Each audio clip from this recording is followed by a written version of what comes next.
Bonjour, nous sommes Florence et Rosalie du Club Conseil Environ situé en Montérégie. Notre club est spécialisé dans la protection et la gestion de l'eau en domaine agricole. Notre projet vise à promouvoir l'implantation d'une bande riveraine dans la culture du maïs sucré. Un producteur nous a approchés pour recevoir notre aide concernant l'implantation d'une bande riveraine en bordure d'un champ de maïs sucré adjacent à un ruisseau. Ce milieu agricole, qui accueille plusieurs champs de grande culture, souffre d'un manque flagrant de biodiversité végétale, d'habitat pour les animaux et d'insectes bénéfiques. Il est donc pertinent dans cette situation de trouver une manière efficace de protéger les cours d'eau face au ruissellement des sédiments, de sols et de matières fertilisantes, ainsi que d'augmenter la biodiversité.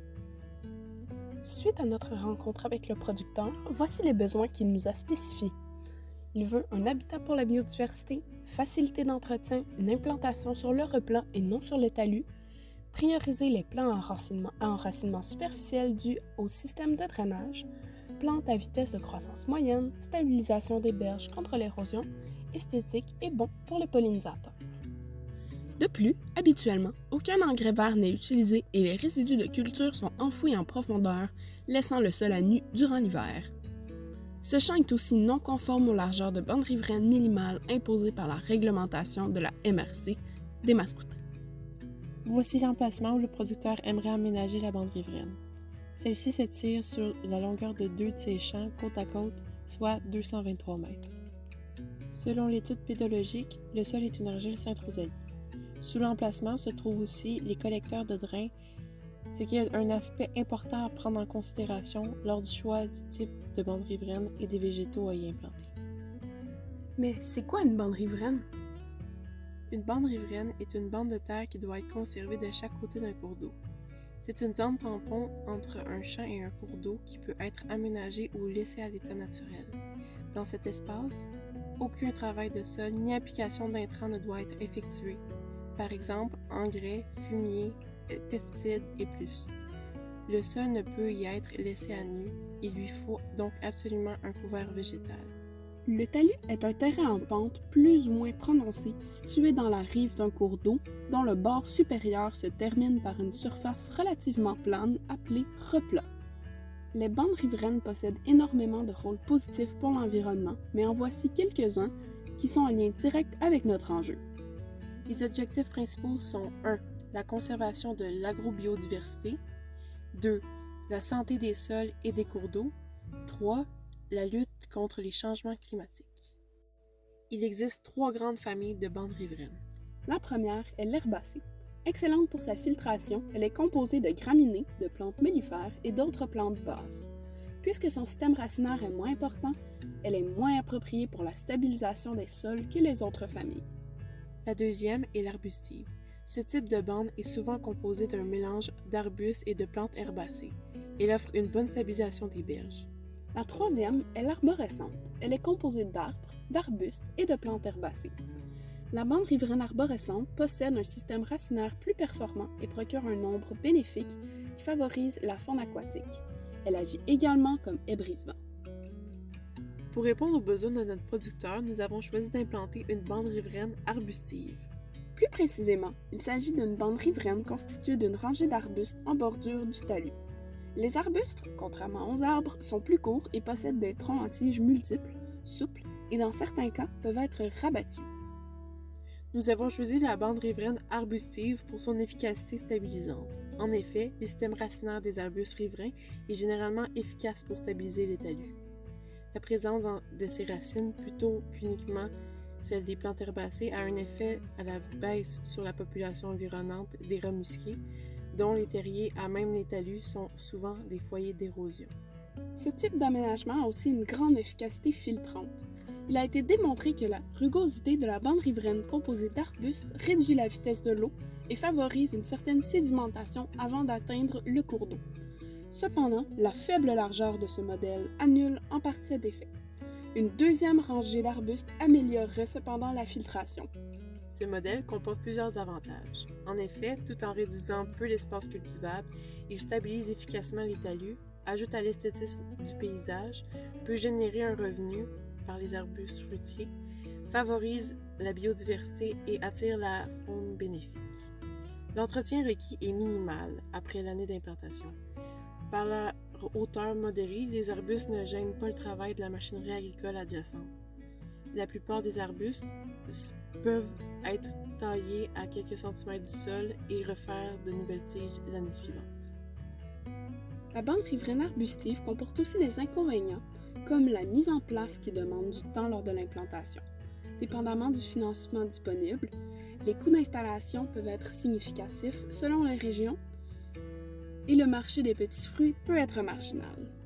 Nous sommes allés visiter le producteur Jocelyn Michon sur sa ferme pour voir une bande riveraine arbustive idéale. Discuter avec lui nous a permis de mieux comprendre l'utilité d'une bande riveraine en milieu agricole. Cette visite nous a donné une bonne idée de ce à quoi la bande riveraine que nous implanterons aura l'air sur le long terme. Dans le cadre du plan d'agriculture durable 2020 à 2030 du gouvernement du Québec, l'objectif environnemental que nous aimerions adopter avec ce projet est d'améliorer la biodiversité. Cet objectif vise à favoriser la fertilité des sols, promouvoir la régulation naturelle des ravageurs, la protection des milieux humides et hydriques, favoriser la résilience face au dérèglement climatique. Le but ici est de participer à doubler les superficies aménagées favorables à la biodiversité dans le domaine agricole. La réglementation est un aspect très important lors de l'implantation des bandes riveraines. Premièrement, il est important de déterminer de quel type de cours d'eau il s'agit auprès d'un intervenant de la région, comme les MRC ou le MAPAC. Une fois cela fait, il est essentiel de consulter la réglementation en vigueur dans votre municipalité car cela diffère énormément. La largeur de bande, l'implantation, l'entretien, la coupe d'arbres et bien plus diffèrent. Si la réglementation n'est pas respectée, il y a des risques d'amende. Il est donc très important d'avoir les permis et les autorisations nécessaires. L'UPA a mis sur pied une page Internet très pertinente qui permet de se repérer dans toutes ces exigences. Vous trouverez le lien dans notre médiagraphie. Dans notre contexte, notre producteur se situe dans la MRC des Mascoutins. Nous suivons donc les règlements de ce secteur. Il existe dans plusieurs MRC des services d'accompagnement dans la réalisation de telles démarches d'implantation. Il est donc très pertinent de vous en informer. Dans toutes les municipalités, la largeur minimale typique est de 3 mètres, mais plus la bande riveraine est large et diversifiée, plus elle procure des avantages environnementaux. De plus, le gouvernement du Québec a mis sur pied plusieurs lois et autres politiques qu'il est très pertinent de consulter avant de débuter un projet d'implantation de bandes riveraines. Retour sur la demande du producteur. Pour choisir les végétaux, nous nous sommes basés sur les critères ci-dessous. De plus, la bande arbustive doit être composée d'au moins 4 genres botaniques différents. Le nombre d'arbustes appartenant à un même genre botanique ne doit pas constituer plus de 25% du nombre total d'arbustes plantés. Nous prioriserons aussi l'utilisation d'espèces indigènes, ce qui permet d'obtenir un plus grand succès de plantation et un entretien minimal. Ces espèces, présentes dans le milieu naturel, sont adaptées à l'écosystème. Comme la bande sera d'une longueur de 223 mètres et les plants espacés de 1,5 m, nous aurons besoin d'un total de 148 plants. Nous avons choisi 4 espèces, donc nous en planterons 37 de chaque. Les végétaux avec lesquels nous allons composer la bande riveraine sont le sureau du Canada, le physocarpe à feuilles d'aubier, le rosier aciculaire et la spirée à larges feuilles. Le sureau du Canada présente toutes les caractéristiques ci-dessous. C'est une plante indigène et il est bon pour la stabilisation ainsi que pour la biodiversité. C'est pourquoi nous l'avons choisi. Nous avons ensuite choisi le physocarpe à feuilles d'orbier pour toutes les caractéristiques ci-dessous. C'est un cultivar indigène qui offre des avantages stabilisants, un effet brisement et est très bon pour la biodiversité. Nous avons ensuite choisi le rosier aciculaire qui comporte plusieurs caractéristiques intéressantes pour notre site ainsi qu'un bon habitat pour la biodiversité. Puis finalement, nous avons choisi le spirée à larges feuilles pour toutes les caractéristiques ci-dessous. C'est un cultivar indigène qui tolère tous les types de sols, qui a un rôle de stabilisation et est très bon pour la biodiversité. Lorsque l'on procède au choix des végétaux, il est important de prêter attention à ce que l'on implante et aux potentiels effets néfastes que cela peut apporter. Il existe la loi sur la protection sanitaire des cultures du MAPAC qui cherche à protéger les cultures commerciales face à certains organismes ciblés. Il faut aussi prendre des mesures pour prévenir la prolifération de plantes envahissantes pour freiner la propagation de celles-ci sur le territoire. Il existe aussi des prédateurs insoupçonnés, soit par exemple le rat musqué, le castor, les chevreuils. L'implantation de la bande riveraine se fera au printemps, dès la fin des crues printanières ou lorsque le sol n'est plus gelé, jusqu'à la fin juin en évitant les périodes de gel et de canicule. Cependant, elle aurait aussi pu être à l'automne.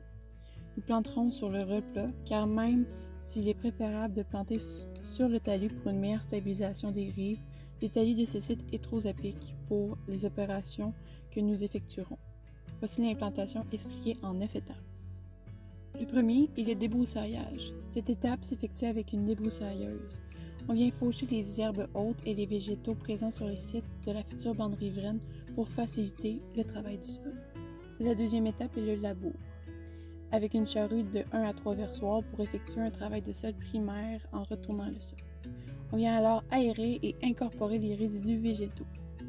Dans notre cas, un sous-solage ne sera pas nécessaire étant donné que le sol de l'emplacement n'est pas fortement compacté. La troisième étape est de rendre le sol meuble. Il faudra ameublir le sol sur une profondeur de 20 cm avec un rotoculteur pour assurer une bonne installation du paillis. Il faut travailler le sol sur une largeur excédente à celle du paillis plastique qui sera posé par la suite pour permettre un bon renchaussement. La prochaine étape est la pose du paillis plastique avec une dérouleuse. La plantation des arbustes se fera sur une bande de paillis plastique de qualité forestière de 1,5 m de largeur et de 1,3 mm d'épaisseur. Le paillis favorisera la réduction de la compétition des mauvaises herbes et aidera à la conservation de l'humidité du sol.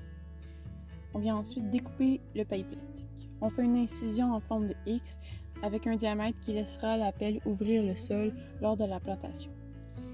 Les trous seront placés à un intervalle régulier de 1,5 m d'espacement.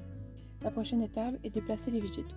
On les place dans le bon ordre et en les manipulant avec soin. On vient ensuite planter les végétaux. On plante en creusant chaque trou avec une pelle.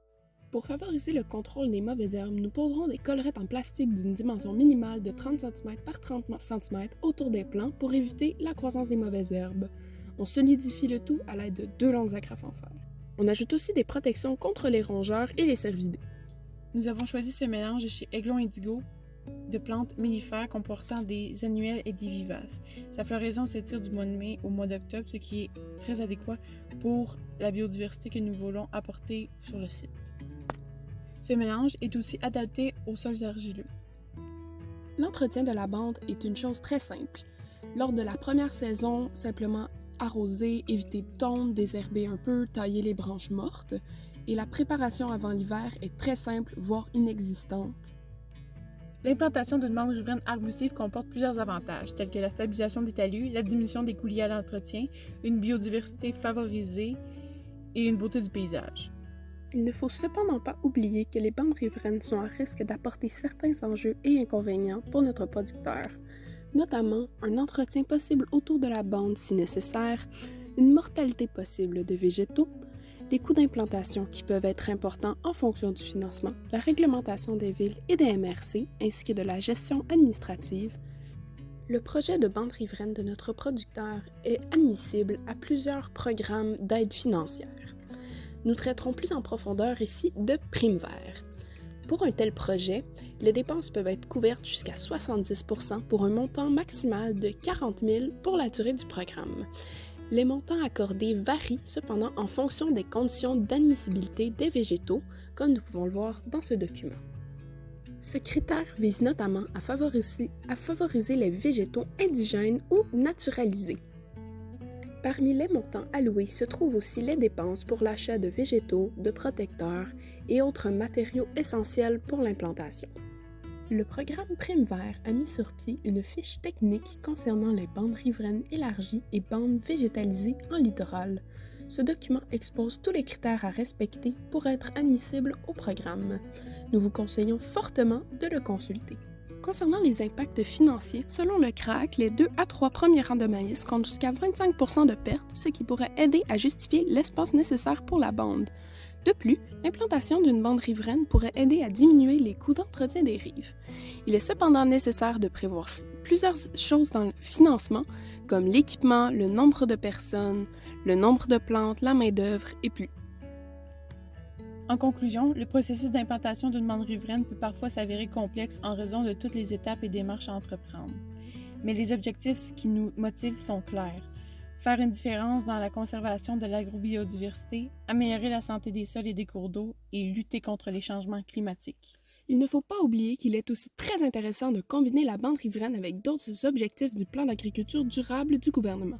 Par exemple, instaurer simultanément une utilisation de cultures de couverture pour améliorer la santé et la conservation des sols des champs agricoles. Nous avons donc répondu aux attentes du producteur.